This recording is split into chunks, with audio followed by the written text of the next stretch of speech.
Hey guys.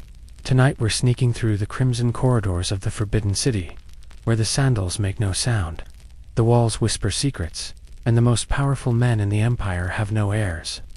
You're about to drift into the world of Imperial China, where emperors lounged behind beaded screens, and eunuchs quietly pulled the strings of an entire civilization. Sounds relaxing, right? Well, you probably won't survive this world unless you know how to keep your mouth shut and your enemies guessing. So, before you get comfortable, take a moment to like the video and subscribe, but only if you genuinely enjoy what I do here. Feel free to drop a comment with your location and the time you're listening, especially if your bedtime coincides with political scandal. Now, dim the lights, maybe turn on a fan for that soft background hum, and let's ease into tonight's journey together. You walk through the southern gates of the Forbidden City, as if you belong there, which, of course you don't. But tonight, no one's stopping you. The red lacquered doors creak open, and the scent of centuries-old cedar and powdered sandalwood drifts on the night air. Somewhere behind the latticed windows, concubines are whispering. Paper lanterns sway, glowing dimly like tired stars. And past the final screen wall, tucked deep in the belly of this sprawling beast of an empire, the eunuchs wait. They are everywhere. Polite, quiet, shaved bald, except for a topknot or a little embroidered cap.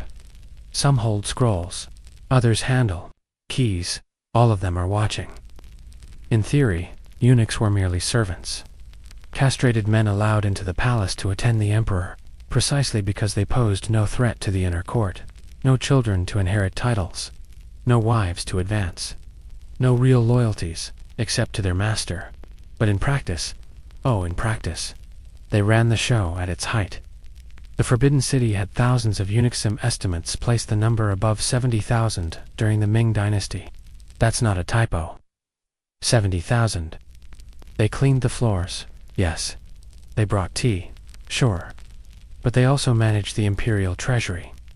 They dictated who could speak to the emperor. They intercepted edicts, edited laws, and sometimes rewrote history entirely before anyone else got to read it. One popular historical account claims that in the 15th century, a eunuch once signed a royal order on behalf of the emperor, while the poor guy was in bed with food poisoning. The order launched a full-scale naval expedition. Oops, and here's the real kicker. Most emperors preferred it that way. You might expect them to feel threatened, but think of it from their point of view. The bureaucracy was slow. Ministers argued, generals wanted land, but a eunuch, he had no army, no relatives, and no land of his own. He was, in theory, loyal, convenient, disposable. Historians still argue whether emperors knowingly empowered eunuchs as a control tactic, or if the eunuchs just got really good at playing dumb and winning trust. But back to the halls you're tiptoeing through. A small bell chimes somewhere in the distance, one of those little bronze ones that sounds like a teacup sighing. That means a senior official has just entered the imperial residence.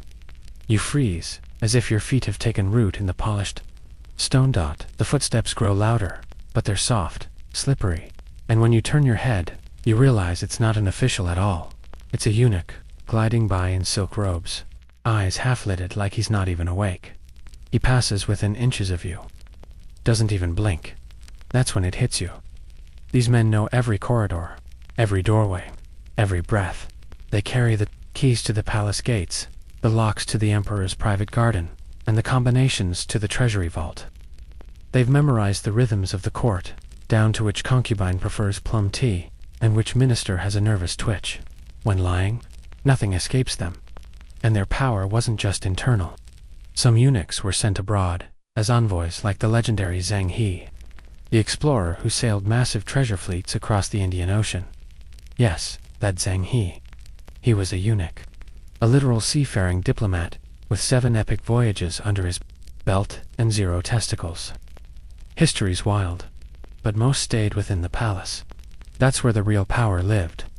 Eunuchs acted as go-betweens for ministers and monarchs, and often they became the only people the emperor actually trusted. Imagine this. You're an 18-year-old emperor. Your father's dead. The court is full of old men with long beards and longer speeches. But the quiet eunuch who's been bringing you soup since you were 4, He's your guy by the time you're 25. That eunuch is managing your calendar, deciding who gets an audience, maybe even filtering which messages get read and which ones mysteriously vanish. And suddenly, he's not just a servant anymore. He's a kingmaker now.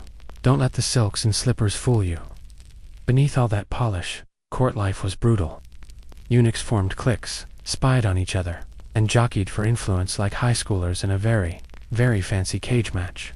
Rumors could destroy reputations overnight, and some of them wanted to destroy each other. The right whisper in the right ear could end a career or a life. But the dangers weren't always external. The eunuchs themselves had to walk a tightrope. If they rose too high, the scholars hated them. If they stayed too quiet, the emperor forgot them. Balance was everything, and ambition was both a ladder and a noose. You pause now at a small marble bridge overlooking the palace moat. In the still water below, the lanterns flicker distorted by ripples, like memories struggling to surface. So much was decided in silence. So much was recorded in no official record, and yet, without them, the empire would have unraveled faster than a silkworm's thread in the rain. You wake to the faint shuffle of silk on stone. Somewhere nearby, a eunuch is beginning his day, or what's left of it, since time in the palace never really made sense. Night and day blurred like ink on rice paper, especially for the ones who served within the inner court. But you're not here for a nap.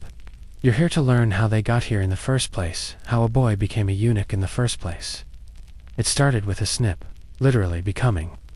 A eunuch wasn't something people usually aspired to. It wasn't on career day posters, but in some families, especially poor ones, it was seen as a rare and twisted opportunity. If you had too many mouths to feed and one spare boy, well, there was always the palace, one operation, and he might just earn enough to feed the family for generations. Of course, the operation wasn't exactly delicate. In most cases, both the penis and testicles were removed entirely, a full castration. Not a trim, not a symbolic cut. The whole deal, gone. And in many cases, it was done with a razor and a prayer, often at home or in a back alley, by someone who definitely didn't have a medical license. The survival rate, not great. But those who made it through bleeding, feverish, scared out of their minds could be submitted to the court for inspection. Yes, there was an official examination to confirm the procedure had been successful. A eunuch's scars were considered his resume. There's an old record from the Ming dynasty of a eunuch named Sun Hua, who after castration refused to speak for 3 months.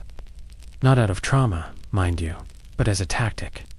The court assumed he was mystically silent, a sign of heaven's blessing. They fast-tracked him for inner court duty. Sometimes, silence really was golden. Historians still debate whether families voluntarily chose this path, or were coerced by desperation, famine, or local power brokers. Some argue there were government quotas for eunuchs in certain periods. Others say it was all supply and demand, with families lining up like it was Black Friday at the palace gates. Whatever the truth, once the transformation was complete, a eunuch entered a new life. First stop, training. That meant learning to bow, to carry trays correctly, to speak softly but clearly, and most importantly, to never ever speak unless spoken to. Even breathing too loudly near a senior concubine could get you demoted to cleaning stables. But if you were clever, observant, noticed who smiled at which minister, or who winced when certain names were mentioned, you could begin climbing the invisible ladder of court life. See, in the Forbidden City. The official bureaucrats, those Confucian scholars with their scrolls and exams, hated the eunuchs, thought of them as unclean, impure, lesser. The word for eunuch, Guan, literally implied twisted service. But the eunuchs didn't care about semantics. They cared about survival and influence. And unlike the scholars, they had the emperor's ear. Eunuchs were allowed in the private chambers. They were the only men, aside from the emperor himself, allowed inside the inner court, where the concubines, empresses, and royal children lived. They carried messages in and out. They watched arguments unfold over tea. They listened, and then they remembered. You pass now into a side hall of the palace complex, where the shadows grow longer and the doors narrower. This was where junior eunuchs slept, rows of low bunks, a few candle stubs, and the smell of centuries-old incense caked into the walls. One candle flickers. You pause. There's a worn scrap of silk pinned to a column, name stitched in tiny, careful characters. No one famous, just one of thousands. A boy who gave everything, including his body, for a shot at being remembered. Most weren't. But some rose. They became overseers, chamberlains, chief secretaries, even generals in all but name. Some eunuchs owned libraries, maintained vast gardens, or commissioned operas. One particularly ambitious eunuch in the Qing dynasty reportedly had an entire opera performed in his honor with him as the main character. Naturally. And then, there's the rumor of the eunuch oath. This is one of those half-truths historians argue about. Some sources mention that before a eunuch could be promoted to inner palace duties, he had to swear an oath of eternal loyalty to the emperor, sometimes in blood, sometimes in writing, and sometimes by burying a small wooden tablet engraved with his name beneath the palace tiles. Symbolically, this meant he lived beneath the emperor's feet, serving always. Romantic, right? Creepy. Definitely both. What's even stranger? Some eunuchs, upon retirement, a rare privilege, chose not to leave the Forbidden City. They'd spent so long inside, moving in its shadows, that the outside world frightened them. There are records of elderly eunuchs wandering the palace gardens well into the night, whispering to trees, or sitting in silence under stone lions, as if waiting for commands that never came. And here's your quirky tidbit for the night. Many eunuchs carried a small plug, or stopper made of wood or jade, to cover their urethra, because full castration meant they had no muscle control to hold urine. Think about that next time someone tells you history's boring. But the biggest truth, eunuchs weren't just pitied or mocked. They were feared. They knew the secrets. They watched the moments when emperors faltered, when empresses wept, when princes begged. They knew which general was stealing grain, which minister had a lover among the dancers, which concubine had poison in her sleeve. And knowing, in a place like this, was everything. A breeze brushes past you, now almost too cold for summer. Somewhere in the palace, another candle dies. You can almost hear a sigh in the silence. Welcome to service. No family, no legacy. Number, power of your own. But every corridor, every whisper, every shadow, yours to command. You slip deeper into the Forbidden City now, through an archway painted with faded dragons, their golden scales dulled by time and dust. Up ahead, the corridor bends like a question mark, wrapping around the edge of the emperor's private quarters. It's the perfect place for secrets to bloom, and that's exactly what it did. Here, within these quiet corners and moonlit patios, the eunuchs didn't just serve, they conspired.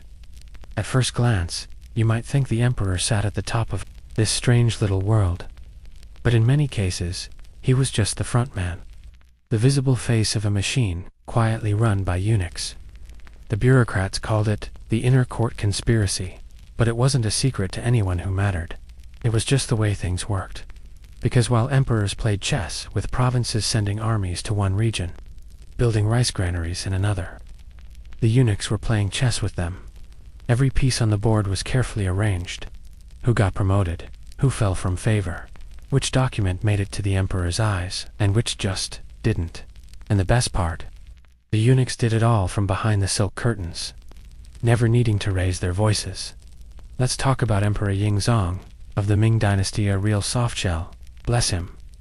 He ascended the throne as a child, and by the time he was old enough to make decisions, he had no clue how anything worked. That's where Wang Xun, a senior eunuch, stepped in. You'll meet him properly in the next section, but here's the preview. Wang didn't just advise the emperor. He controlled him.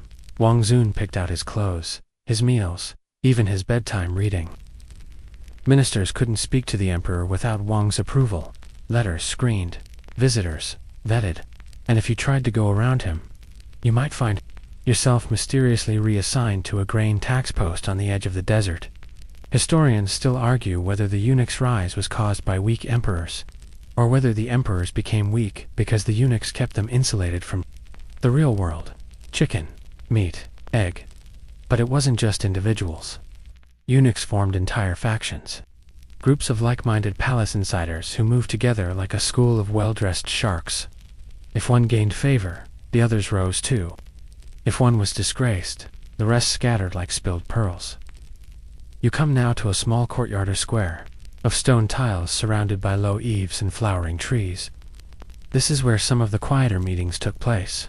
A eunuch might accidentally bump into a scholar here, or pass a message under a tea tray. In a place where privacy didn't exist, this was as close as you could get, and the stakes always high. Let's say a new tax reform is proposed. The emperor doesn't understand it. It's 15 scrolls long, and written in bureaucrat speak. He asks his favorite eunuch, "Should I approve this?" And that eunuch, who just so happens to have a cousin running a grain warehouse, says, "Your Majesty, this seems dangerous." The reform is scrapped. The grain business stays bloated. The eunuch smiles. Repeat that process a few hundred times, and you start to see how eunuchs could shape policy without ever being part of the official administration. No signatures, no fingerprints, just a gentle nudge here and there, until the ship of state sails exactly where they want it. Sometimes, though, things got more theatrical. There's a fringe story, one of those delightful little rumors. Historians raise their eyebrows at about a eunuch who disliked a certain court astrologer. Rather than confront him, the eunuch allegedly altered the daily heavenly calendar scroll delivered to the emperor. For several weeks, the emperor believed the stars were inauspicious for military action, and avoided several meetings with generals. The eunuch's rival, eventually accused of treason and exiled. Was it true? Hard to say. But is it plausible? In this place, everything is plausible. You glance upward now, and notice a carving on one of the eaves. A dragon and phoenix, locked in a silent dance. Emblems of power and balance. Except here in the palace, balance was an illusion. The dragon was visible, sure. But the phoenix, that was the eunuch. Quiet, watching, and always one step behind you. Of course, not all eunuchs worked in the shadows. Some preferred spectacle. They dressed in extravagant silks, wore elaborate hats, and walked with a kind of smirking confidence that dared anyone to challenge them. And because they didn't technically belong to the Confucian order, they weren't bound by the same rules.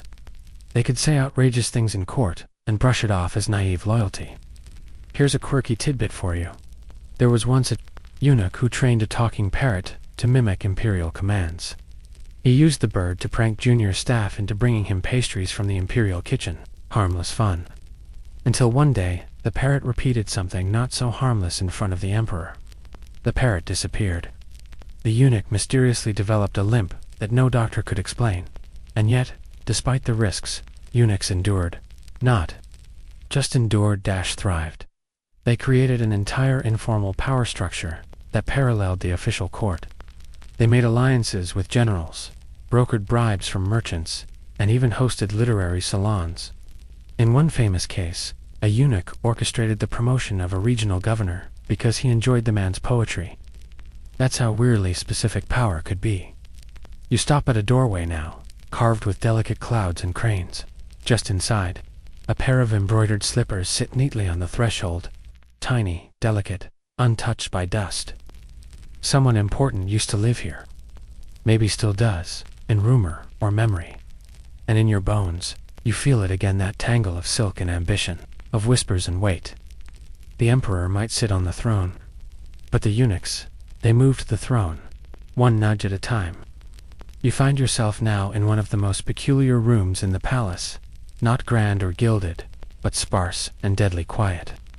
Just a small desk, low to the floor, a stack of unopened memorials, and a stool that looks far too uncomfortable for anyone to sit on willingly. This was the reading room, not for the emperor, but for the eunuch assigned to filter his thoughts. Yes, that was real. The emperor didn't read everything himself. Who has the time? Especially when there are concubines to visit, banquets to attend, and star charts to misunderstand. So the eunuchs did the reading for him, then decided what was important enough to pass along. And that's how the power behind the screen worked. They weren't generals, they weren't officials, but they were the ones who decided which generals Report made it to the emperor's pillow in which one got misplaced, somewhere between the barracks and the throne. Which minister's warning about drought was urgent, and which one could be safely ignored until crops failed and people rioted.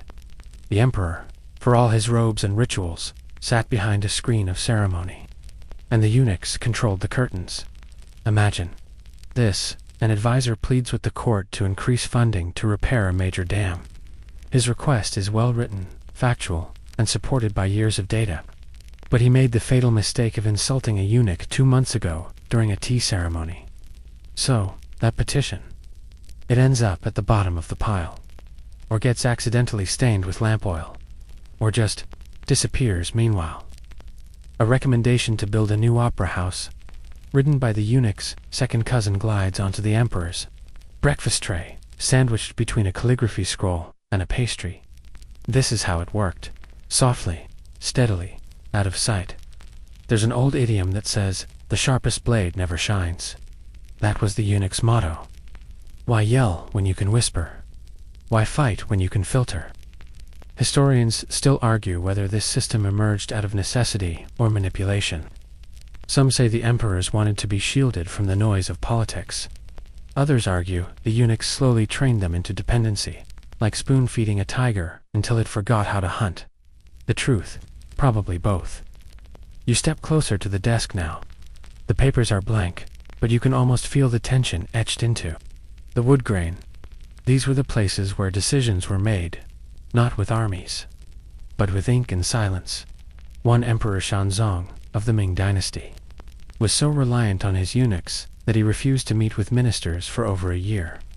Everything went through his favorite, a man named Wang Jin, who was known for 2 things: his loyalty and his talent for trimming memos down to exactly what the emperor wanted to hear. The joke at court was that Wang doesn't edit the truth. He tailors it. Let's talk about tailoring a little more. You're standing now in a side corridor, lined with wardrobes, massive cabinets, stuffed with embroidered robes, each marked with a small ivory plaque. These weren't for emperors. These were for eunuchs, because by the mid-Ming period, some senior eunuchs had wardrobes that rivaled the nobility. They wore red silks trimmed with gold thread. Their boots were made of fine leather. Their caps bore the emperor's crest. One eunuch even commissioned a personal seal that said, "By command of the throne," and he used it on everything. This wasn't just about vanity. Clothes in the Forbidden City were language. They said who you were, who you served, and how close you were to power. A well-dressed eunuch wasn't just fashionable, he was dangerous. Here's a fun little fringe fact. There was a eunuch, during the late Ming era, who built a miniature version of the Forbidden City in his private villa. It had tiny gates, tiny guards, even a miniature throne room where he supposedly entertained local officials pretending to be emperor for the afternoon. Power cosplay, 17th century style. But if that sounds absurd, remember no one dared stop him. The emperor liked him, and that was all that mattered. Of course, being close to the emperor didn't just mean influence, it meant access. The kind of access ministers and generals could only dream of. Imagine it's late at night. The emperor can't sleep. He asks for hot wine. A eunuch delivers eidolon with a casual suggestion. "Perhaps, Your Majesty, the western garrison is too large. Maybe a rotation is in order." That offhand comment becomes a policy the next morning. That's the kind of power eunuchs had, not through commands but through conversation. And because they lived in the palace full-time, they were always around. Ministers had to wait for an audience. Eunuchs were already there, like furniture, with a memory. One of the most famous eunuchs, Gao Lian, was known for his invisible edits. He would take imperial edicts and slightly alter the wording before passing them along. Nothing major, just enough to shift tone. So a polite refusal became a cold dismissal. A warning turned into a threat. Ministers started trembling at edicts not because of what the emperor said, but because of what Gao made him say. And this wasn't considered treason, it was helpful. The emperor didn't have time to fuss over grammar. That's what eunuchs were for. You're in the main hall now. It's quiet. Too quiet. In the distance, someone's laughing a thin, dry chuckle like silk tearing. You don't know where it's coming from. could just be the wind, or someone remembering something they weren't supposed to forget. This is the paradox of the eunuchs. They were everywhere, yet invisible, soft-spoken, but thunderous, disposable, yet untouchable. They didn't need thrones.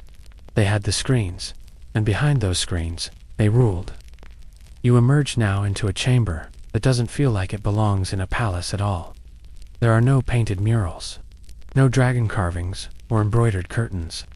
Just stone, plain and cool, with a single brazier in the center, flickering faint orange light.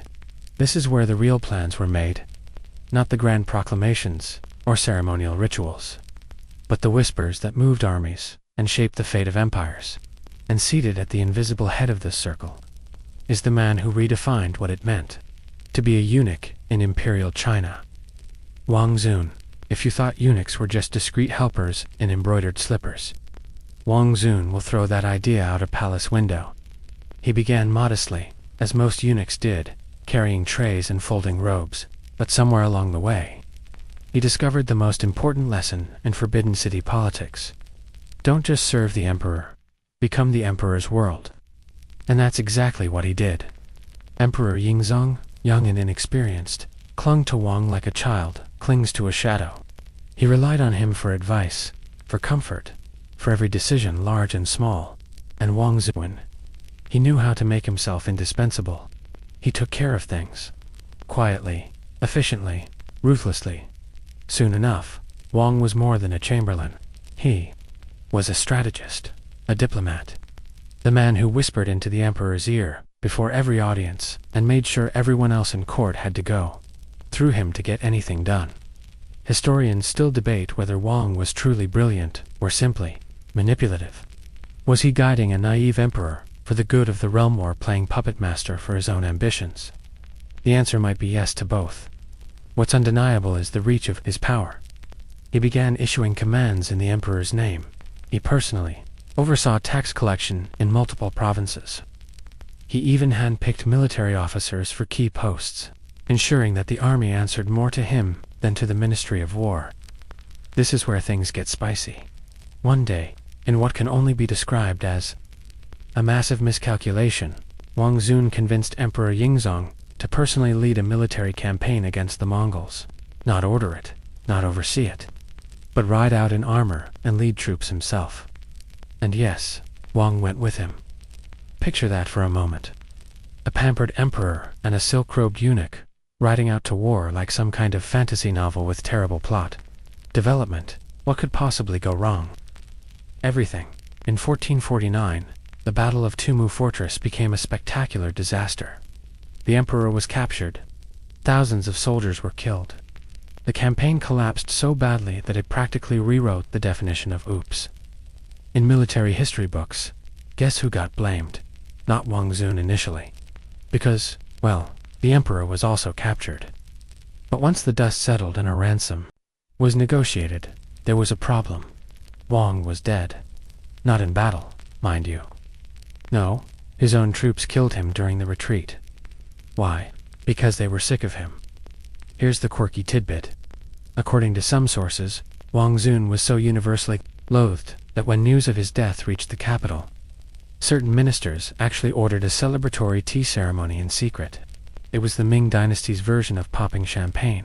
And yet, despite his catastrophic end, Wang Xun had already changed the game. He showed that a eunuch could not only survive the court, but dominate it.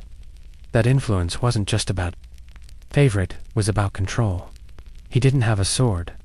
He didn't sit on the throne, but he turned whispers into policy and favors into armies.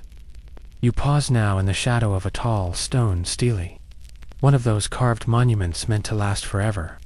The words are faded, half lost to time, but legend says Wang Xuan had one made for himself before the campaign. A monument to his own greatness. Irony, thy name is hubris. Still, Wang wasn't alone. He was just a prototype. After him, the door swung wide open for eunuchs to step into the realm of real power. Not just within the palace walls, but across the empire. And each generation that followed looked to Wang's story, not as a cautionary tale, but as a blueprint. Historians, still, argue whether Wang's downfall was the beginning of the end. for unchecked eunuch power, or the spark that made others even more careful. Some claim his ghost haunted later emperors.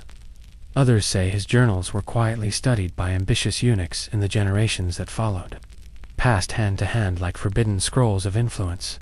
You stand in that dark room a little longer, the brazier's light flickering across your face. Somewhere behind you, a mouse scurries across the stone floor. Unseen but not unnoticed, just like the man whose story lingers here. Wang Xun lived in a world of silence, but he left behind a THUNDERCLAP. And as you turn to leave the room, one final thought lingers in the warm air, in a palace built on hierarchy and control. The most feared man wasn't the emperor with the sword. It was the eunuch with the keys. You make your way into a low, narrow hall where the windows are small. The lanterns burn low, and the walls are lined with cabinets each locked, each bearing a seal no one dares to break without permission. This is the records room of the inner court, but not the official one. This is the records room where the eunuchs kept their own archive tier. The secrets were not etched in stone or proclaimed by imperial edict. They were written in the quiet hand of men who had no official status but controlled the fates of men who did. These weren't just logs or inventories. These were the receipts of power gold shipments, rerouted, orders revised, appointments corrected, all tucked neatly into scrolls, sealed in lacquered boxes, and marked with coded symbols, understood only by those who managed them. Tonight, you're here for one thing. The shadowy realm of forged decrees and bedtime, whispers. Subtle ways eunuchs manipulated imperial will with ink, scrolls, and a startling amount of stationery. You already know that emperors didn't have the time or energy to write out every single decision. Most of the time they either issued a verbal command, dictated through a eunuch, or used pre-written templates that the eunuchs would adapt, which is convenient. For the EUNUCHS, it created a perfect gray area. If the emperor says something vaguely like, "Give General Li whatever support he needs," and a trusted eunuch hears that, well, suddenly General Li is gifted an entire province's worth of supplies, 3 new officers, and a lovely new title because who's going to question a command straight from the throne? This is what historians call flexible authority, and historians still debate whether this system emerged from bureaucratic necessity, or was quietly exploited into existence by eunuchs who understood exactly how vague power could be turned into concrete control. The most infamous example of this tactic lived during the reign of Emperor Chenghua, a eunuch named Lu Jin. Oh, Lu Jin didn't forge documents like a sloppy criminal. No, he improved them, beautified them, made small suggestions, added clarity, shifted language so subtly that the emperor didn't even notice until ministers were screaming in protest. One day, the emperor issued an order that seemed fairly mild, something about adjusting a tax bracket. But when the scroll was read aloud to the officials, it had magically transformed into a sweeping land confiscation program, and no one could prove where the change happened. The original, gone. All that remained was the official sealed version, which Lu Jin had helpfully finalized. You pause now in front of one particular cabinet, labeled only with a single brushstroke, ghost. That's what these kinds of edits were sometimes called, ghost decrees. Orders that never quite existed but couldn't be undone. Ghosts with seals. Here's your quirky fringe tidbit. Some eunuchs had personal calligraphers. Why? Because their handwriting had to match the emperor's style perfectly, in case, they ever needed to assist in signing something late at night. But it wasn't always about forgery. Sometimes, it was about timing. A eunuch might receive 2 memos, one from a general warning about bandit raids in the south, and another from a merchant offering a bribe to delay land inspections. Which gets passed to the emperor first? Which gets temporarily misplaced in the bottom of a drawer until the bribe clears? That's not treason. That's curation. You enter a smaller room, now dimly lit, no windows. This was the chamber, where verbal commands were transcribed. A eunuch would kneel beside the emperor, head bowed, listening as His Majesty spoke. Once the emperor fell asleep, or moved on to his next diversion, the eunuch would write down what was said and draft the appropriate order. But memory is a slippery thing, isn't it? Send rice to the northern province could become send double the usual rice to the loyal northern province. Throw in a little flattery, mention a relative, adjust a date, and just like that, you've rewritten history. With plausible deniability. Historians still argue whether emperors genuinely didn't notice, or if they noticed but didn't care. Maybe they liked the ambiguity. Maybe it gave them cover. After all, if something went wrong, they could always say, "Oh, that wasn't exactly what I said." It's a brilliant system if you're a eunuch. Terrifying if you're anyone else. Some even say there were bedtime edits, that is, changes made to orders after the emperor had retired for the evening, supposedly with his blessing. Eunuchs would draft the orders, seal them, and send them out first thing in the morning before anyone could ask too many questions. By the time the ministers read them, they were already law. You're standing now in front of a long table, polished from years of use. Scratched into the wood are dozens of tiny lines practice strokes for brush writing. That's how seriously this was taken. A eunuch's penmanship could decide a war. This reminds you of the case of Tansong, a minor eunuch who rose to prominence during the Wanli Emperor's reign, simply because his brushwork was so beautiful. Ministers suspected the scrolls he wrote must have divine approval. His orders weren't just followed, they were revered. The man had a calligraphy cult. Eventually, eunuchs like Lu Jin and Tansong weren't just editing documents. They were writing policy. Lu Jin even kept a personal treasury, collecting bribes in exchange for suggesting edits to imperial decrees. At one point, he was so rich that he built a private mansion with an indoor river. Yes, an actual river, with fish inside. Of course, he was eventually caught and executed. But style points. You glance now toward the brazier in the center of the room. If you look closely, you'll see fine flecks of ash remains of scrolls burned long ago. Eunuchs didn't leave loose ends. If a document contradicted the final order, into the fire. If a memo could expose a manipulation, up in smoke. And you realize, this wasn't just a palace of governance. It was a palace of narrative, of paper, of edits and omissions. History, as you know it, might very well have passed through a eunuch's fingers, lightly adjusted along the way.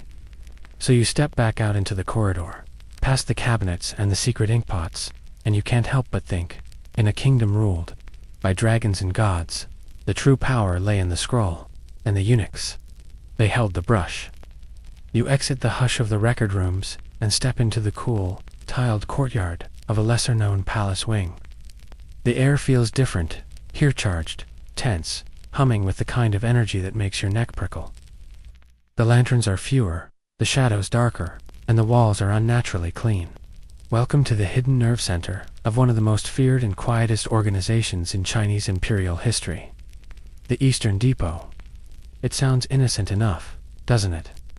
Like a logistics center for storing rice or sorting lacquer bowls. But in reality, it was a full-fledged secret police force and it was run by eunuchs, that's right. The men trusted to serve tea and fluff pillows also ran intelligence networks, lead interrogations, and could disappear you in the middle of the night, with no trial, no warning, and absolutely no appeal. You'd think they'd need swords or armies. Nope, just paperwork and permission. Let's rewind. The Eastern Depot, or Dongcheng, was established during the Ming Dynasty under the reign of the Yongle Empress. The guy who built the Forbidden City, and had a flair for thinking big. He realized something that every strong ruler figures out eventually. You can't trust your ministers forever. Bureaucrats get idealistic. Generals get cocky.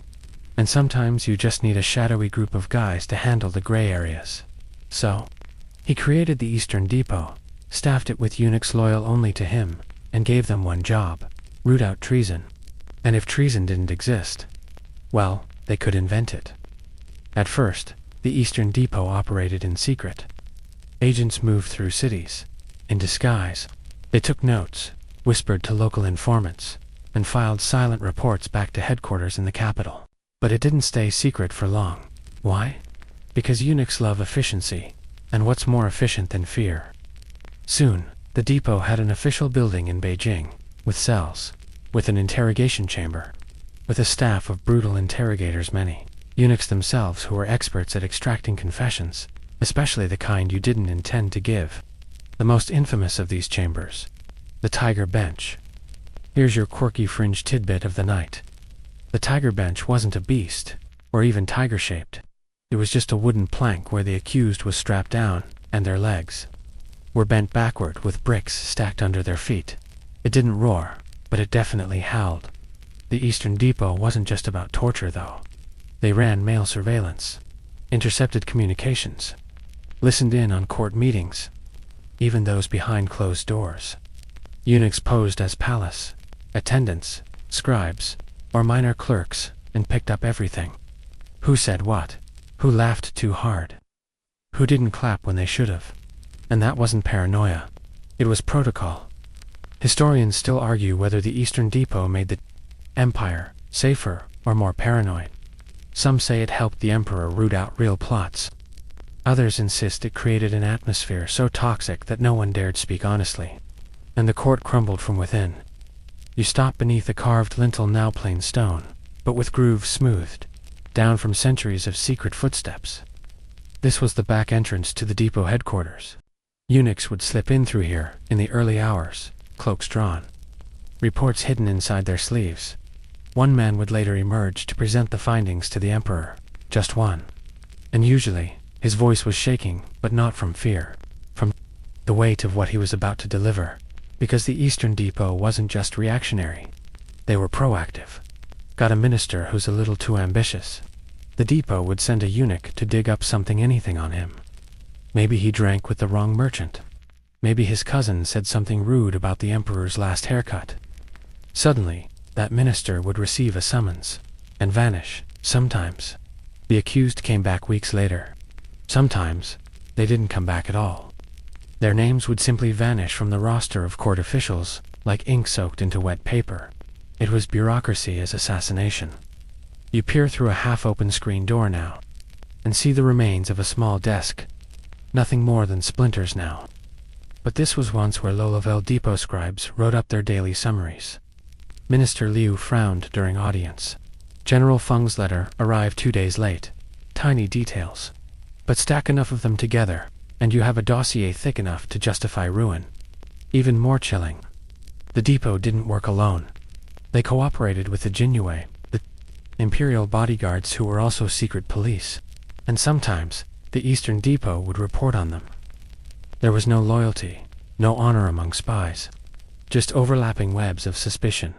It was mutual surveillance, with silk slippers and execution warrants. The greatest master of this system was, unsurprisingly, a eunuch named Wei Zhongxian. You'll meet him fully soon, but here's a preview. Wei used the Eastern Depot like a surgeon uses a scalpel, or a chef uses a cleaver, depending on his mood. He turned the depot into an arm of personal vengeance.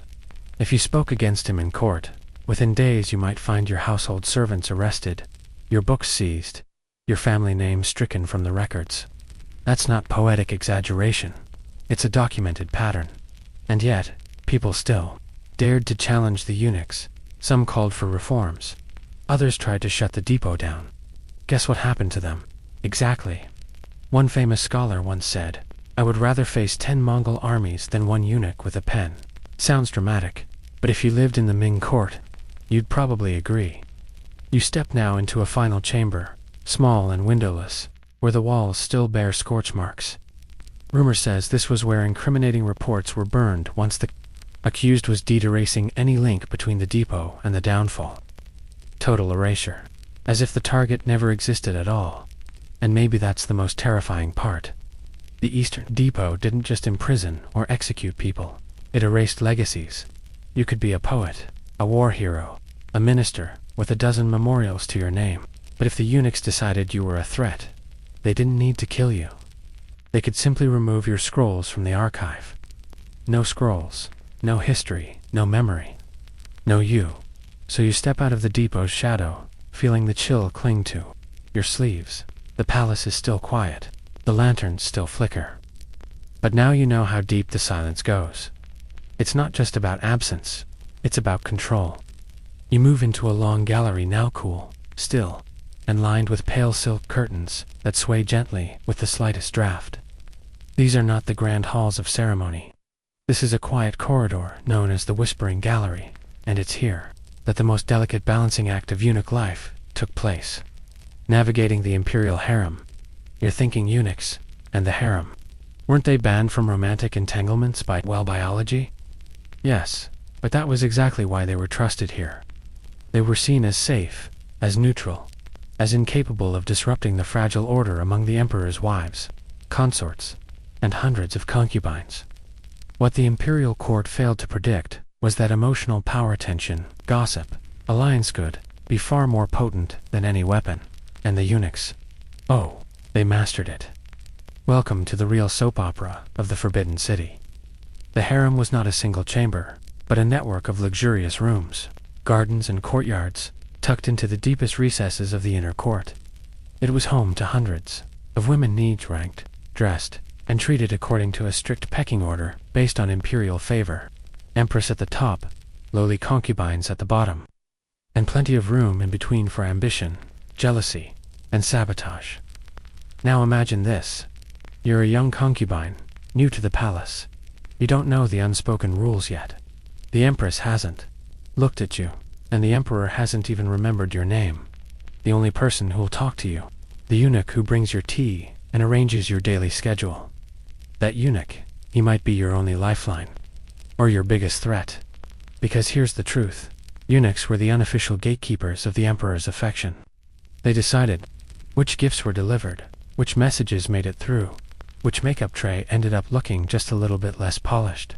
And if you were clever, you bribed them not always with money, but with gossip, flattery, promises of future influence.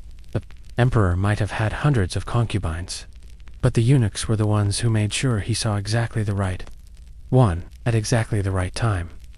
Historians still argue whether certain emperors genuinely fell for women on their own, or whether they were subtly guided nudged by eunuchs, who had already arranged the lighting, the mood, and perhaps even the conversation ahead of time. One scholar describes it as curated romance, which sounds like the worst dating app ever created. One of the more infamous stories from the Qing dynasty centers around a concubine named Lady Jin. She was beautiful, intelligent, and completely ignored by the emperor until she struck up a friendship with a senior eunuch in the harem. Within weeks, her chamber was accidentally relocated closer to the emperor's route to the tea house. Her musical performances were arranged at precisely the hour when the emperor tended to wander, and when a delicate poem praising the emperor's wisdom just happened to appear in his writing desk, signed from a quiet admirer. Well, you can guess whose handwriting matched the eunuch's clerk. Lady Jin was summoned that night. Within a year, she was promoted. The eunuch, quietly elevated to a more prestigious wing, with a stipend to match. Was it love, or strategic manipulation? Maybe both. Here's a quirky tidbit. Eunuchs also became fashion advisors. Since they saw the emperor daily, they knew which styles or scents he preferred. Some concubines would send samples of silk or fragrance to eunuchs for testing. If the eunuch wrinkled his nose, the concubine would know to switch strategies. That's right, medieval data-driven dating. But with power came danger. The harem was a hotbed of rivalries, and if a eunuch showed favoritism or worse, too much familiarity, he might find himself accused of inappropriate conduct, or even witchcraft. Yes, witchcraft. It was a common accusation in the harem. Someone gets too popular, someone else starts muttering about unseen forces and evil dreams. There's a half-whispered case from the late Ming period about a eunuch named Xiao, who was caught burning incense and reciting prayers outside a concubine's chamber. He claimed it was for her protection. The court claimed it was sorcery. He was exiled, and she mysteriously lost her voice soon after. Coincidence? Depends on whom you ask. You're standing now in a small pavilion in the garden of refined fragrance, favorite haunt of many concubines. Bamboo rustles softly, and a koi pond glimmers nearby. But even here, you're never alone. Behind that screen, probably a eunuch, waiting, watching, listening. The harem wasn't just a domestic space. It was a political arena. Concubines bore imperial children's sons, who might become crown princes. That meant eunuchs had influence not only over the women, but over the future of the dynasty. A well-placed eunuch could secure an alliance with the mother of a prince, whispering reminders to court officials, arranging the right tutors, and conveniently silencing unfavorable rumors. One eunuch, during the Tang dynasty, reportedly carried an infant prince through the rain to reach the emperor after a palace fire. That child grew up to become emperor and, named the eunuch, Grand Master of the Inner Court, a position with enough authority to make ministers shiver. But power in the harem was precarious. You could rise on a single favor and fall on a single rumor. One misplaced word, one betrayed alliance, and it was all over. Eunuchs learned to be fluent in emotional, with a reading the silences between words. The tilt of a fan, the flick of an eyebrow. Historians still argue whether eunuchs in the harem were the protectors of women or their manipulators. Some say they gave concubines a rare channel for influence. Others insist they exploited female ambition for personal gain. The truth probably lies in the middle, like everything else in this story. As you leave the whispering gallery, the curtains ripple once more, and you realize the emperor might have ruled the empire. But within these walls of silken sighs, the eunuchs ruled desire, and in a palace where love was currency, they printed the money. The corridor curves now, tightening like the inside of a conch shell. The floor tiles feel slightly uneven, worn down by cautious feet. You've passed from the harem's silken intrigues into something colder, sterner. These are the administrative halls where money, grain, and power changed hands daily. And yes, once again, eunuchs were right in the middle of it all. Tonight, you've reached the realm of economic empires and private fortunes, the less glamorous but immensely powerful side of eunuch rule. Because while court dramas and romantic manipulations made for good poetry, it was control over resources that truly made the eunuchs unstoppable. You've probably guessed by now that the Forbidden City wasn't just a home, it was an economic engine. Feeding thousands of residents, managing vast estates, and overseeing tribute missions from vassal states required mind-boggling logistics. Ministers were supposed to handle this, but in practice, it was eunuchs who kept the gears turning. They oversaw palace granaries. They managed textile workshops. They supervised shipyards and gold-smelting foundries. And at some point, no one can quite say, when they stopped simply managing those things and started owning them. To take the Imperial Textile Bureau. Officially, it reported to the Ministry of Works. Unofficially, it was staffed and managed, almost entirely by eunuchs. They decided which fabrics were produced, which colors were trendy this year, and which officials got gifts of rare silks. More importantly, they decided which batches were defective, and quietly redirected them to markets run by their relatives. Historians still argue whether the emperors understood the scale of this financial autonomy, or simply chose not to see it. Some suggest emperors tolerated it, because the eunuchs used their profits to fund palace construction, or cover shortfalls in military budgets. Others say the eunuchs simply outmaneuvered everyone else, layering secrecy on top of secrecy, until no one could unravel the full extent of their wealth. Let's talk about Lu Jin again.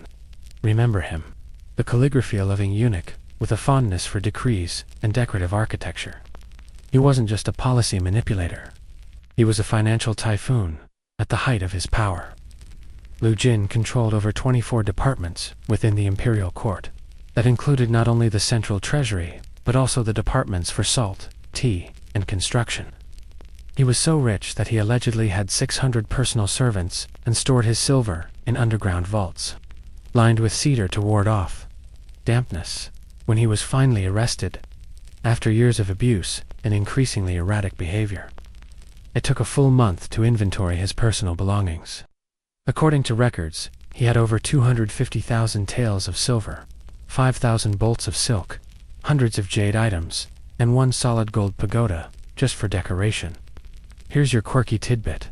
Legend claims he owned a gold-embroidered saddle he never used, because, in his words, walking humbly shows virtue. But storing gold shows foresight. And you know what? That kind of twisted logic worked. He funded massive building projects and donated enormous sums to palace renovations, buying himself protection and admiration even as complaints about his corruption piled up in the court's inbox like unanswered love letters. It wasn't until he tried to blackmail a crown prince that the curtain finally dropped. But Lu Jin wasn't an outlier. He was a model for dozens of lesser-known eunuchs who built mini empires within the palace system. They made side deals with merchants, taxed farmers unofficially, and even financed artistic troupes. One eunuch, during the Wanli Emperor's reign, invested in a traveling opera company supposedly, so he could spy on provincial officials under the guise of staging performances. That's right, spy theater, the most shocking part. Many of these financial maneuvers were entirely leased by the rubbery standards of Ming bureaucracy. A eunuch could, for instance, inspect a merchant shipment, charge a convenience fee, delay it a few weeks, and then offer to speed things up in exchange for a donation to the Temple of Eternal Serenity, which just happened to be under his patronage. Don't you step into one of the old accounting chambers now. The walls are lined with ledgers reproductions, of course. The originals are long gone, some burned, some buried, some perhaps hidden beneath floor tiles or inside false bottom trunks, but a few phrases survive. On one scroll, faintly visible: salt taxes adjusted, silver retained for ceremonial use. Ceremonial use. You have to admire the creativity. And yet, it wasn't all self-enrichment. Some eunuchs genuinely used their fortunes to maintain stability. They funded orphanages, built roads, paid for flood repairs when the Ministry of Works was paralyzed by red tape. One eunuch, known only as Master Tong, once diverted grain from his personal stores during a drought and then quietly slipped back into obscurity when the crisis passed. Historians still debate whether this was charity or smart politics. Probably both.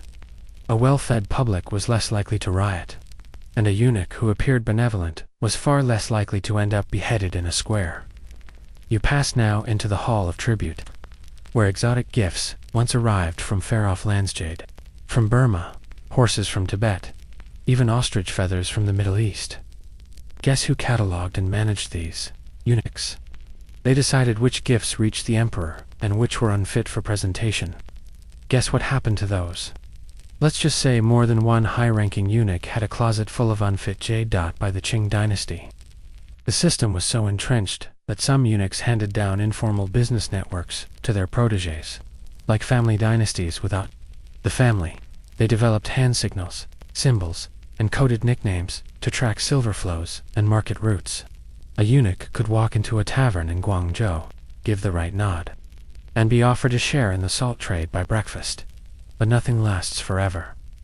Occasionally, a moralist emperor would rise, outraged at the excess, and launch a cleansing campaign. Scrolls were seized, vaults emptied, culprits punished. For a while, and then, the system reassembled itself, quietly, like moss on old stone. You exit the accounting hall now, blinking in the light. Behind you, the records fade back into shadow. Ahead, the court continues its slow, elegant rhythm. But now you know, behind every banquet, every new robe, every gold-plated throne, there was a ledger. And behind that ledger, a eunuch with a very sharp pen. You return now to the central spine of the Forbidden City, the ceremonial axis that every visitor remembers. But tonight, you're here for something else.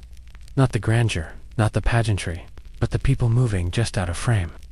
The ones managing the fire behind the dragon screen. Because while emperors ruled with symbols and rituals, eunuchs were the ones running the actual day-to-day operations of the empire. This section is all about bureaucratic puppeteers, the eunuchs who quietly eclipsed civil ministers and turned imperial governance into a backstage performance of astonishing precision and manipulation. Start with the obvious. The civil bureaucracy in China was, on paper, one of the most advanced in world history. Meticulously structured, rigorously examined. Officials studied for decades to earn their place at court through the imperial examination system. They mastered Confucian classics, composed elegant poetry, and spent entire careers debating rice tax reforms. And then a eunuch would waltz into the room, holding a single silk scroll, and override it all. Why? Because the emperor trusted the eunuchs more than the ministers. Ministers argued. Ministers formed cliques. Ministers cited moral philosophy and ancient precedent until the emperor's tea went cold. Eunuchs just got things done, silently, efficiently, with the emperor's exact desires in mind, or at least what they claimed were the emperor's desires. You step now into the Hall of Administration. It's understated more wood than gold, but this is where many of the empire's most consequential decisions were enacted. A place where eunuchs managed what historians now call parallel bureaucracy. That is, an unofficial yet fully functioning administrative structure run by eunuchs, in the shadows of the official ministries. EUNUCHS didn't pass the civil exams, but they created their own system. They trained protégés, memorized court procedures, kept their own ledgers and staff. By the late Ming period, eunuch-led offices were running foreign affairs, taxation, military provisioning, and internal security, all under different names than the official ministries. Need rice. Diverted to a starving province, the Ministry of Revenue would submit a request, draft a budget, present it in council. Weeks later, a decision might be made, or a eunuch could send a pigeon scroll by nightfall and have the granaries open before dawn. Historians still argue whether this efficiency justified their power grab or merely enabled it. One camp praises the eunuchs for bypassing bureaucratic gridlock. Another insists they undermine the moral foundation of imperial governance. The real answer probably depends on whether you were starving or trying to pass an exam. You sit, now in the back of a cold audience hall, watching a reenactment in your imagination. A minister stands, bowing stiffly. He reads from a scroll, proposing a modest reform. Grain levies to be decreased in 3 provinces. A debate ensues. 10 ministers, 5 different philosophies, 2 outright insults disguised as Confucian metaphors. The emperor sighs. He nods, but he's tired. He leaves. A eunuch lingers behind. He quietly pulls a red-threaded scroll from his sleeve. It has the emperor's seal. It enacts the exact opposite policy, and by the time the ministers return to their quarters, it's already been dispatched to the provincial governors. That's not a conspiracy theory. That's historical record. Take the case of Feng Bao, a mid-tier eunuch during the Wanli Emperor's early years. He had no official position at first, no formal rank, but he controlled access to the emperor's chamber and, thus to imperial memory. If Feng said the emperor promised something yesterday, who was going to contradict him? You, a nervous scholar in embroidered shoes. Eventually, Feng began issuing his own instructions, citing the emperor's spirit. He even referred to it as spiritual authorization. A lovely phrase for "I made it up, but try challenging me." Here's your quirky fringe fact. During the height of their administrative power, some eunuchs had custom ink stamps that featured dragon's knot, full-sized ones, like the emperor's, but baby dragons. It was their cheeky way of saying, "I'm not the son of heaven, but I do babysit him." Of course, the ministers weren't oblivious. They pushed back constantly. They tried to limit eunuch access to court meetings, ban them from official memorials, even stage protests. One group of scholars famously knelt outside the Forbidden City for 3 straight days, demanding the removal of a eunuch they accused of falsifying military orders. Did the emperor listen? He sent them tea, then ignored them. Why? Because he trusted the eunuchs. They were raised in the palace, after all. They didn't belong to elite families. They had no external loyalties. They weren't going to retreat to their hometown and stir up rebellion. If anything, eunuchs were the emperor's last line of personal defense in a government full of inherited agendas and veiled ambition. You walk now through a side chamber where clerks once stored dispatch boxes, each one labeled in careful brush. Script salt tax reports, tribute horses, silver leakage, don't ask. Each one tells a story of invisible decisions, made without official debate, enacted without resistance. This was the genius of eunuch governance. Plausible invisibility. They didn't hold court. They facilitated it. They didn't write history books. They edited them. Ministers came and went. Eunuchs remained. Of course, this didn't last forever. Periodically, reformers tried to purge the system. A few succeeded, briefly, but others found that once the eunuchs were gone, the court became sluggish, clunky, unresponsive, like a finely tuned machine missing all its gears. So you leave the Hall of Administration in quiet awe. Not because of its grandeur, but because of its silence. The walls don't boast. The scrolls don't shout. But the entire empire once moved to the rhythm of these whispered routines.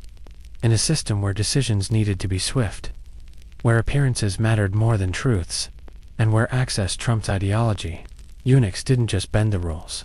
They became the rules.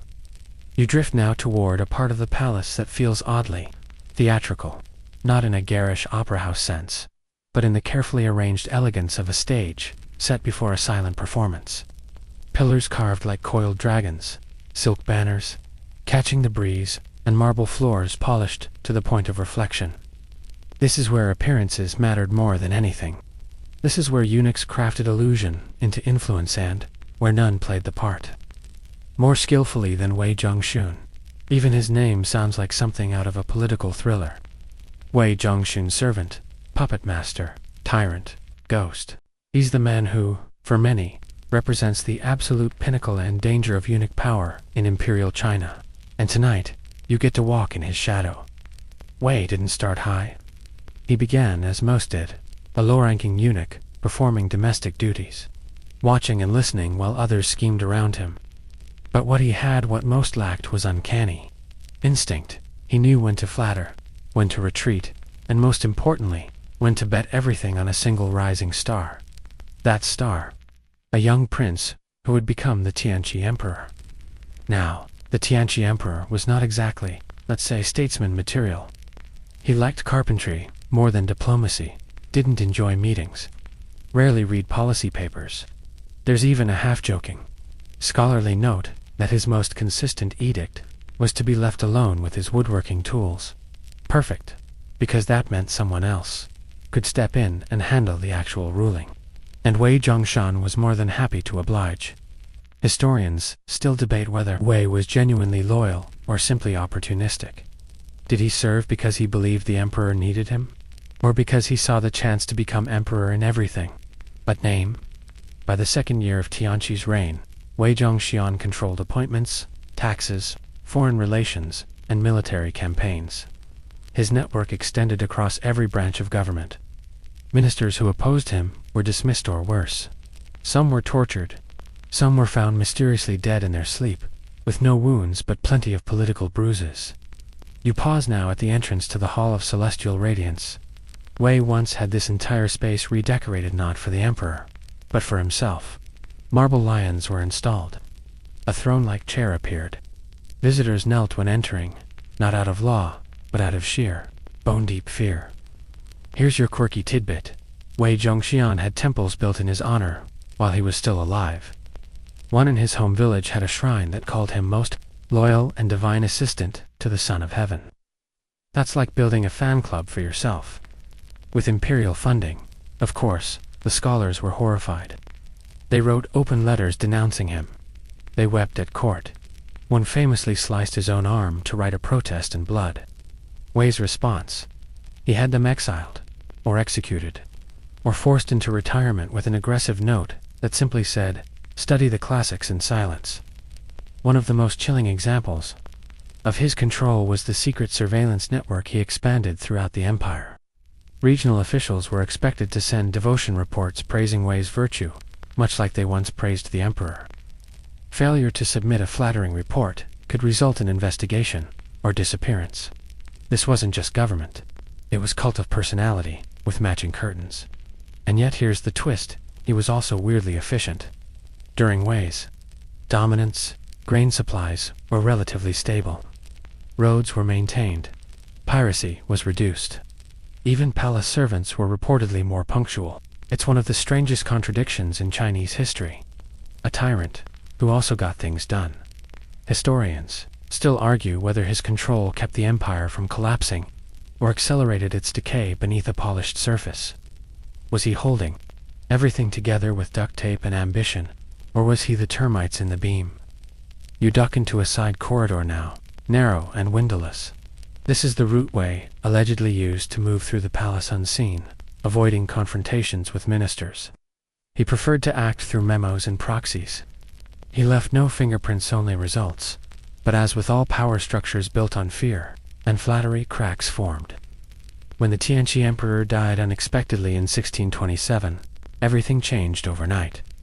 His successor, the Chongjin Emperor, was a reformer. He despised eunuch domination and saw Wei as a corrupt monster. Within weeks, Wei was dismissed, titles stripped, temples burned. He fled. Some say he tried to bribe his way back into favor. Others claim he accepted his fate with eerie calm. Either way, he never made it to exile. He hung himself on the road. When Imperial agents arrived to arrest him, they found him swaying from a tree in the pale morning light, and just like that, the man who once ruled China from behind a curtain was gone. Or was he? You stand now before a mural, its paint faded with time. It depicts the emperor holding court-robed, crowned, divine. But if you look closely, just behind his left shoulder, there's a shadowy figure. No face, just a presence. Some say it's the artist's subtle tribute to Wei. Others say it's coincidence. But you know better, because that's how Wei ruled. Not with noise, not with spectacle, but with presence. Quiet, constant, unshakable. And in a palace where loyalty was currency and silence was armor. Wei Zhongxian didn't just survive, he ascended. The palace grows quieter now, just because it's late, but because you're entering the realm of legacy, of aftermath, the echoing part of history that comes after the fire. You pass beneath an archway, adorned with curling clouds, each one etched in fading gold. This is where stories of rise and fall soften into memories. It's where we ask, what happens when the eunuchs vanish? Because they do. Eventually, after centuries of influence, whispers, and gold-threaded control, the tide finally turned. Eunuchs went from being indispensable architects of empire to accused scapegoats of its decay. And like everything else in this palace, their decline came in slow. Careful steps, like the sound of felt-soled shoes retreating down a marble corridor. It started, as it always does, with an emperor and a reformer. You might remember the emperor, the one who came after Wei. Zhongxian's puppet master, Tianqi Zhongxian, inherited not just a crumbling dynasty, but a court so tangled with eunuch power that even teacups had allegiances. And he'd had enough. He launched a cleansing. Eunuchs were dismissed, interrogated, even executed in waves. The Eastern Depot was shut down. Surveillance networks dismantled. Wealth was confiscated and burned in grand public gestures of moral restoration. Ministers rejoiced. Scholars wept with relief. The court began writing poetry about ethics again, and yet, within 5 years, the system was collapsing. Military supply chains, once managed quietly and efficiently by eunuch-led offices, failing. Provincial governors complained of delays, miscounts, chaos. Grain shipments stalled. Horses starved. Even palace maintenance suffered. Tapestries rotted. Roofs leaked. The very machinery of empire began to seize up. Historians still argue whether this collapse was caused by the loss of eunuch administrators or whether it was already inevitable. Maybe the system had grown too bloated. Maybe removing eunuchs just exposed the rot that was already there. Either way, it was too late. You walk now through the Hall of Memorial Echoes, once a place of tribute, now something closer to a mausoleum for lost prestige. On the walls are faded lists of past palace officials. At one point, eunuchs made up nearly half of these names. By the end of the Ming Dynasty, that number dropped to 0. Their fall wasn't just administrative, it was reputational. Stories began to circulate, blaming eunuchs for every imperial disaster. Floods must have been a eunuch, embezzling the dike funds. Military defeat, eunuchs must have sold the horses. Even the emperor's bad mood could be traced back to some invisible eunuch with the wrong incense blend. One wildly dramatic story accused a eunuch of causing a solar eclipse by failing to properly burn sacrificial offerings. To be fair, astronomy was a little murky at the time, but still eclipses are a bold accusation. Here's your quirky fringe tidbit. Some reformist scholars went so far as to ban the word eunuch from official documents. They replaced it with cryptic euphemisms like former attendants or those once near the throne, as if erasing the word could erase the centuries of influence. And yet even as the Qing dynasty rose from the Ming's ashes, the eunuch system didn't vanish overnight. In fact, the early Qing emperors brought it back, cautiously, quietly, because, once again, someone had to manage the palace. Someone had to organize the documents, schedule the rituals, feed the silkworms. The eunuchs returned, not as rulers, but as shadows, gone with the lavish estates and dragon-stamped seals. No more temples in their honor. No more thunderous commands dispatched from side chambers. In the Qing, eunuchs were tightly regulated, given fixed salaries, strictly limited in number, and banned from owning property. They were monitored, rotated between jobs, and forbidden from forming alliances. It was, in theory, foolproof; in practice, less so. Old habits returned. Whispers resurfaced. A few ambitious eunuchs still managed to forge influence through backdoor relationships with concubines or imperial children, but they never reached the heights of their Ming ancestors. Not even close. Then came the 20th century. Revolution swept through China. The Qing dynasty fell. The emperor abdicated. And for the first time in over 2,000 years, the palace was just a building. The Forbidden City became a museum. The halls you've wandered tonight, they turned into quiet displays behind velvet ropes. But the eunuchs, some of them stayed. You stop now at a doorway. Just inside, there's an old wooden chair. Nothing fancy, no jade, no gold. Just 4 legs and a worn-out cushion. This belonged to Sun Yaoting, the last imperial eunuch of China. He was castrated as a boy, served the final emperor, Hui, and lived long enough to be photographed in color. He saw the empire fall, watched the palace turn into a tourist attraction, and eventually gave interviews about his service. His memoirs describe loneliness, devotion, betrayal, and a lingering sense of purpose, even in the shadow of irrelevance. Sun Yaoting died in 1996. That's not a typo. 1996. Your eyes adjust now to a softer light. The hallway opens onto a courtyard, bathed in moonlight, where ivy curls between cracked tiles, and everything feels a little bit older than it should. You're standing in the last place where eunuchs once gathered, a small tea garden. Long overgrown, no one speaks here anymore. But the stones remember, and maybe that's the strange beauty of it all. The eunuchs ruled without legacy, without heirs, without monuments in their names. They were never supposed to shape history. They were supposed to serve it. But they ended up steering it, writing it, sometimes deleting it. And now, with their voices gone, the palace sleeps, but their footprints still here.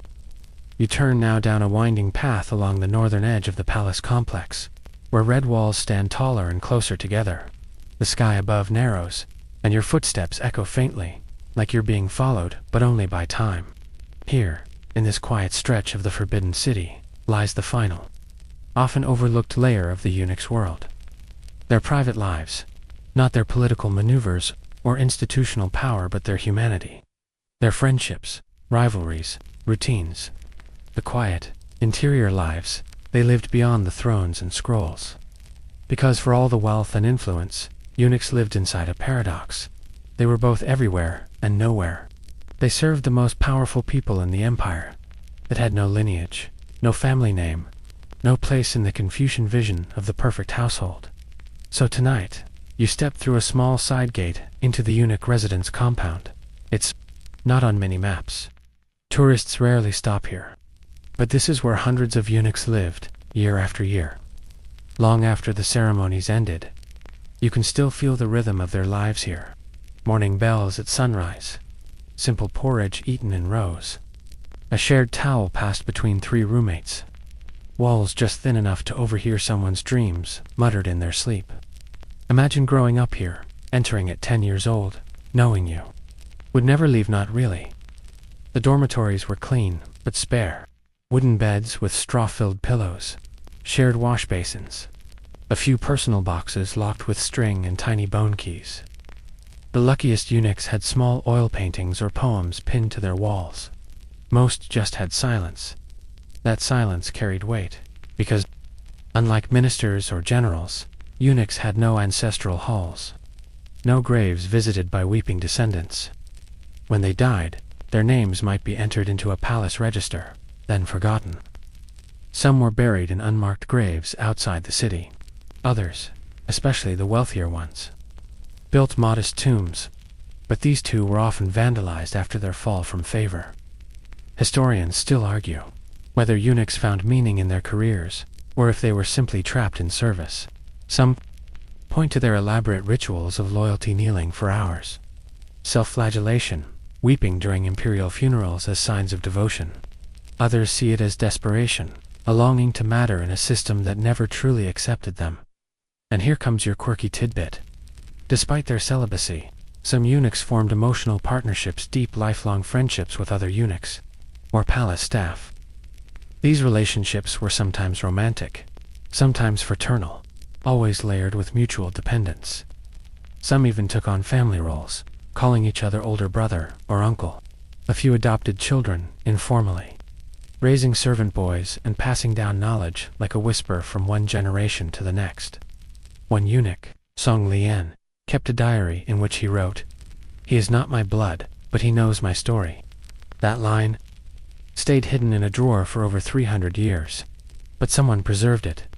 In their off hours, yes, they had them. Some eunuchs gardened, others painted, a few composed music, or practiced calligraphy by candlelight. But everything they did had to be discreet. Pleasure, even mild pleasure, was often suspect, especially if it drew attention. You stop beside a faded stone fountain, in a neglected courtyard. It once flowed with fresh water, drawn up from a deep well. Eunuchs used to gather here, on cool nights, to tell stories, not of emperors or rebellions, but of ghosts. They believed the palace was haunted, not by traitors or enemies, but by forgotten servants. Footsteps that never quite fade, a slipper that reappears in an empty room. You wouldn't be surprised if one was listening to you right now. As old age crept in, the choices narrowed. The most fortunate eunuchs were allowed to retire. They left with a stipend and a tiny room in the city. Some became monks. Others returned to their birth villages where no one remembered them, or worse, still whispered about that boy who left and came back, ... Different. Many, though, stayed in the palace until the end, weaker, slower, ignored. They became invisible in the very place they had once helped command by the Qing dynasty. A formal retirement home for aged eunuchs was established outside Beijing. It was called the House of Tranquility. The name was ironic. Most who lived there suffered from illness, isolation, and the sting of irrelevance. Still, some found comfort in each other's company, sharing stories of better days and terrible days alike. They played chess, boiled tea, listened to the rain. One of the last residents there was photographed sitting under a ginkgo tree, wearing a faded court robe from the previous century. His eyes were closed, his hands folded. He looked not peaceful, but paused, like someone waiting for his name to be called one final time. You move through the last corridor now, past a row of niches once used for storing water jars and spare robes. One jar remains. Its glaze is cracked, but you can see the shape of a fish painted on its belia, symbol of endurance, of swimming upstream, and in that fish, perhaps, is the best metaphor for a eunuch's life. They lived in currents they didn't create, among creatures they could never be, always swimming toward a light they might never reach. But they swam all the same, sometimes alone, sometimes in schools, always watched, rarely remembered, but not tonight. Tonight, they walk with you. The palace is nearly still now. Even the crickets seem hushed. You find yourself following the faint rustle of wind through an arched colonnade, stepping quietly, as if not to disturb the memories lodged in every carved beam. You've reached the final stage of this long, winding story. The cultural afterlife of the eunuch. Because, despite their centuries of real influence, the eunuchs of Imperial China didn't get marble statues or heroic poems. They got something stranger, murkier. They were transformed into myths, villains, punchlines, their real stories flattened into folklore. Their legacy, as it turns out, wasn't just wiped clean. It was rewritten, and you've seen this before. History loves a good villain. You can probably picture it. Now some ancient opera performer, face powdered white, voice pitched high, playing a sniveling, scheming eunuch with a limp wrist and a sneer. He's plotting against the handsome general. He's whispering into the emperor's ear. He might even be wearing a fake paunch for comedic effect. That character. He shows up everywhere. From Ming Dynasty shadow plays to 1980s Hong Kong television dramas. He's not real, but he's familiar. And therein lies the tragedy, because over time, the idea of the eunuch, the stereotype, replaced the actual historical figures. Instead of remembering their administrative genius, or their deeply human contradictions, popular imagination boiled them down to caricatures. Cowardly, petty, greedy, sly. Some of this, of course, was backlash. A centuries-long cultural exhale. After the tension of their rule, scholars and storytellers alike needed to explain how the once mighty Ming fell into chaos, and the eunuchs, conveniently, were still around to blame. Historians still argue whether this popular demonization was a deliberate campaign or a gradual cultural instinct. Some claim Confucian scholars pushed anti-eunuch narratives to restore moral authority. Others suggest the image simply stuck because it was easy. Villains make better stories than civil servants. Here's your quirky tidbit. In one Qing-era short story, a eunuch is portrayed as so sneaky he can steal the moonlight from your pillow and sell it back to you as a dream. Admittedly poetic, but also deeply unfair. Most real eunuchs couldn't even afford pillows, yet the portrayals persisted in literature. Eunuchs became omens of corruption. In paintings, they were often drawn smaller than other characters, physically minimized. Even in folk tales told to children, a common warning was, "Don't lie like a palace eunuch. You stand now in the palace of literary purity, where official histories were once compiled." It's ironic, really, because here, among shelves of neatly ordered scrolls, the eunuchs' names are mostly missing. Their contributions scrubbed or downplayed, as if all that organizing, all that decision-making, all that invisible work simply never happened. But they did leave marks, not just political ones, but artistic, architectural, spiritual. Some of the most delicate calligraphy from the Ming dynasty was created by eunuchs. Entire temples, modest hidden ones, were funded by their donations. One eunuch, during the mid-Ming era, even commissioned a map of the palace's underground water flow to prevent flooding. His name lost, but his map still exists. And what about the eunuchs themselves? Post-retirement, some tried to control their legacy. A few wrote secret memoirs, stored away in lacquered boxes with instructions, "Only open after I'm gone." Others gave gifts to local temples in exchange for plaques, bearing their names, little insurance policies against being forgotten. One such plaque was found in a crumbling shrine near Suzhou. It read, simply, "I served where I was placed. I did not ask for more." You pause there a while, and then your attention drifts to the modern world. Even now, the eunuch figure lingers, sometimes twisted, sometimes misunderstood, but occasionally reclaimed. In recent decades, some historians have begun to peel back the stereotypes, diving into archives, translating forgotten scrolls, and reminding the world that eunuchs were not villains by design. They were men shaped by a system that gave them unusual access and zero options. Some modern scholars call them liminal figures, caught between categories. Not family men, not soldiers, not scholars, not nobles. They belonged nowhere, and so they went everywhere. One contemporary art exhibit in Beijing featured life-size silhouettes of famous eunuchs, projected onto silkscreens, their features blurred, voices reduced to rustling wind. The title of the piece, "Absent, Present, and maybe that's the perfect phrase for their legacy, because though their names were erased, their fingerprints remain. On the bridges you crossed, the letters you read, the ceremonies you imagined. They were the engine beneath the empire's face, the ones who carried out the emperor's whims, cleaned up after his tantrums, and made sure the candles were lit for his next decree. So you leave this final chamber, letting the long corridors stretch behind you like a scroll unfurling into the past. The myths may never fully fade, but now you know better. Behind the sneers and slanders was a complicated truth. The eunuchs ruled, secretly, quietly, thoroughly, and history, try as it might, couldn't quite erase them. The palace is still, not in a way that feels empty, but in the way a library stills itself at midnight. You've wandered through grandeur and ghost stories, whispers and wars, bureaucracy and betrayal. And now, at the end of it all, you've come to the edge of empire. Not the edge of the building, mind you, but of time itself. Because here, at the closing of your walk, lies the transition. The final chapter in the eunuch's long, tangled tale. You pass now through the Gate of Divine Might, the northernmost gate of the Forbidden City.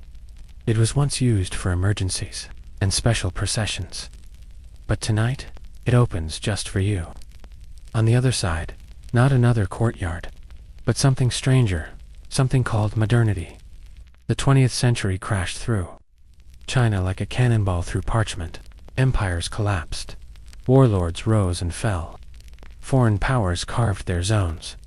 And in the midst of it all stood the last emperor, Boy, who became monarch too early, and a ghost too soon. You might know him from that famous movie, The Child. In yellow robes, the man on a bicycle in the palace gardens. The dethroned emperor who once ruled from a throne he barely understood. But what you may not know is who stood behind him.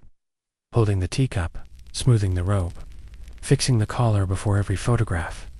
Eunuchs, even after the Qing fell in 1912. PWI was allowed to stay in the Forbidden City for over a decade, and he brought his old staff with him, nearly 500 eunuchs among them. They still polished the jade, still lit incense, still announced his entrance to empty halls. It was palace life, frozen in amber. They knew it wouldn't last. EUNUCHS in this era no longer held power. Their influence had faded, but their presence lingered. They were living relics, caretakers of a vanished world. Some clung to the rituals with heartbreaking precision, ringing ceremonial bells, bowing to invisible ministers, tending to scrolls no one read anymore. And yet, things were already changing in strange and unsettling ways. Puyi himself grew paranoid as modern influences crept into his cord-electric fans, telephones, wristwatches. He began to suspect that his servants, especially the eunuchs, were stealing from him. One night, in a rage, he ordered a surprise inspection. Historians still argue whether the great theft of Puyi's treasures was a real conspiracy or the final humiliation of a dynasty in denial. Either way, the consequences were devastating. Dozens of eunuchs were dismissed. Some were beaten, others fled. One reportedly threw himself into a lake on the palace grounds. His body never recovered after that. The spell was broken. When Puyi was finally expelled from the palace in 1924, so were the eunuchs. They left carrying small bundles, some with a pillow, a teapot, a pair of worn slippers. A few had scraps of silk from their service days. Others had nothing. Most had nowhere to go, because society didn't know what to do with former eunuchs. They weren't monks. They weren't workers. They didn't have families or trades. Some took menial jobs as temple caretakers or street sweepers. Others became beggars. A few, like Sun Yating, the last imperial eunuch, became quiet chroniclers of a world no one else remembered. You walk now along a narrow stone path near the moat. Moonlight shivers on the water. This is where the last handful of eunuchs were seen together. In 1950, before the gates were sealed for good, someone took a photograph. In it, 5 elderly men stand together, dressed in frayed robes, looking back at the walls they once served. Not one of them is smiling. And yet, as the decades passed, something remarkable happened. The eunuchs so long reviled in storybooks and TV dramas began to be studied with seriousness. Scholars interviewed surviving eunuchs. Museums collected their tools, robes, scrolls. Biographies were published. Oral histories preserved. The stereotype cracked. Modern historians now speak of the eunuchs as administrative architects, institutional survivors, and masters of adaptation. Their stories are being reclaimed, not as cautionary tales, but as complex human journeys.